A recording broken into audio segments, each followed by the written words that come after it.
Hey, Pastor Steve Waldron, I hope you're having an incredible day or night in Jesus. We're in lesson 72 of our online verse-by-verse commentary through the book of Matthew, the tax collector. Yes, tax collectors can be saved and even become an apostle in Matthew's case. I've often wondered what he and Simon the Zealot, how their relationship was. They united around Jesus. So let's get started. We're in Matthew 26. This is the last week of Jesus' life before his death, burial, and resurrection, his glorious resurrection. Chapters 26 and 27 of Matthew are very, very long. So let's look at verse number 18, and this is Jesus. He's getting prepared for the Passover. So verse 18, first day of unleavened bread. It said, and he said, this is Jesus, go into the city to such a man. This is Matthew 26:18, lesson 72.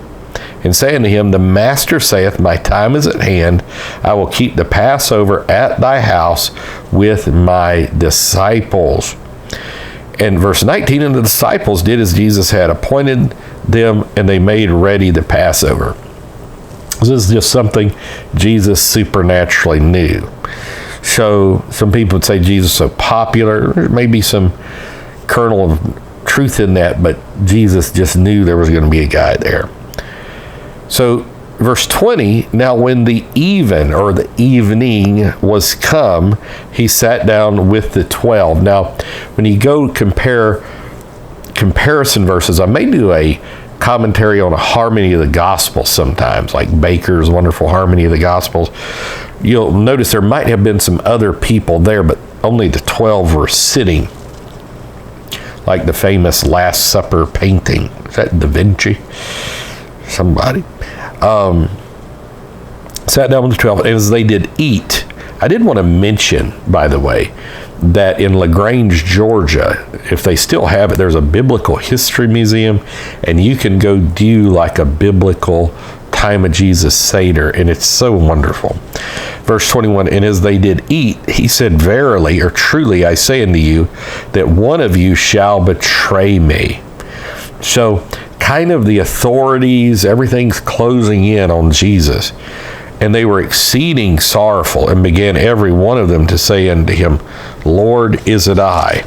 Now, as somebody pointed out, they must have all had those feelings from time to time, or they wouldn't have said, Lord, is it I? But every one of them said, Lord, is it I? God, is it I? Whenever you see Lord like that in the New Testament, it's referring to God almost always. Verse 23, and he answered and said, he that dippeth his hand with me in the dish, the same shall betray me.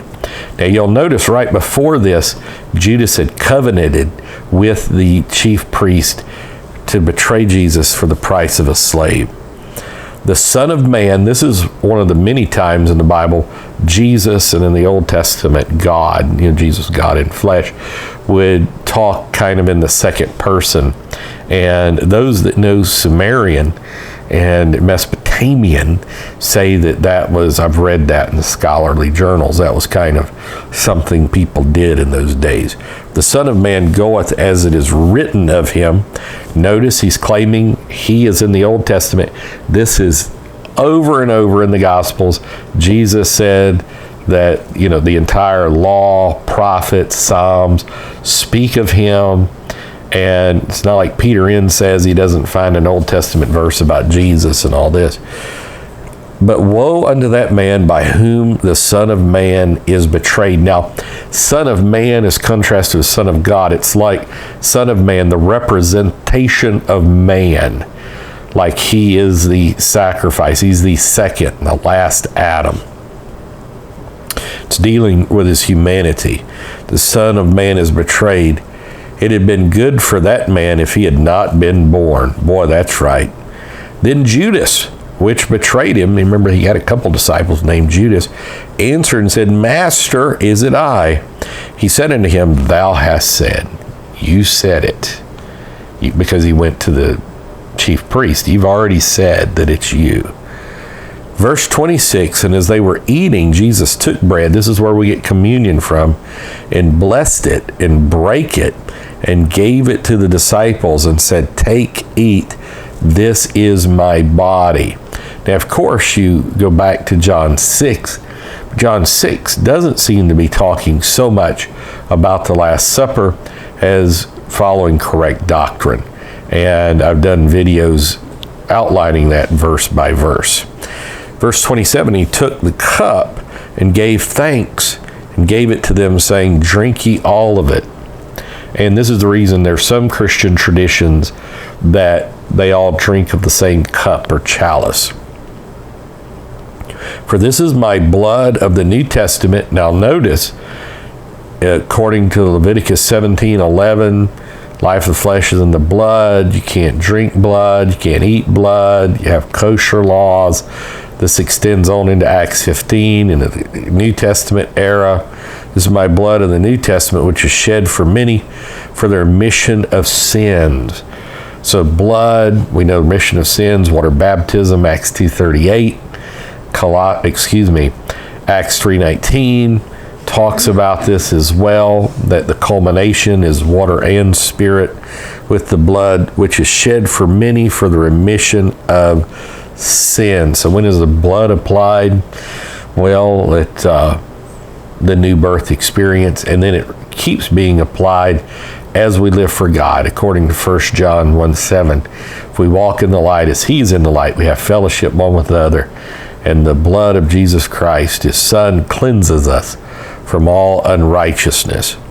So it wasn't literal blood, it's not the Mass, it's symbolism. Verse 29, "But I say unto you, I will not drink henceforth of this fruit of the vine," because there's battles over alcoholic wine versus non-alcoholic at communion, "until that day," I think as long as it's fruit of the vine, "until that day when I drink it new with you in my Father's kingdom." In my Father's kingdom. So many would say this would be at the marriage supper of the Lamb. Some would say it'd be after the resurrection.